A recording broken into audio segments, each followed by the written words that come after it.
4 nuovi sindaci e il vento delle polemiche che soffia su un centrodestra attonito per la morte di Silvio Berlusconi.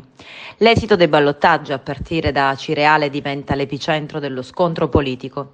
Ad avere la meglio è stato l'ex sindaco forzista condannato in primo grado per richieste illecite a un vigile urbano, nonché intercettato per avere più volte discusso con esponenti del clan Santa Paola.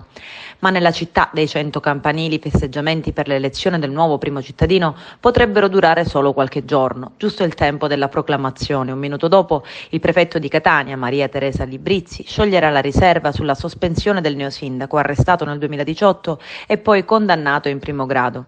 Stiamo valutando attentamente l'applicabilità della legge Severino anche in virtù delle ultime sentenze della Cassazione, trapela dalla prefettura a poche ore dalla chiusura delle urne.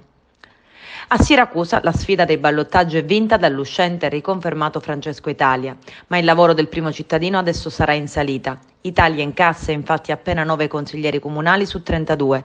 Il PD invece sarà chiamato a questo punto a uscire dall'ambiguità e chiarire se stare all'opposizione del neosindaco o sostenerlo. E l'unica bandiera piazzata dal centro-sinistra è Adaci Sant'Antonio, dove a votare è stata oltre la metà degli elettori e dove Quintino Rocca ha prevalso sull'avversario Giuseppe Santamaria. A Piazza Armerina, nell'ennesima a mantenere la carica, è l'uscente riconfermato Nino Cammarata, uscito vincitore dal ballottaggio, che ha visto anche qui la sfida tra due esponenti del centrodestra.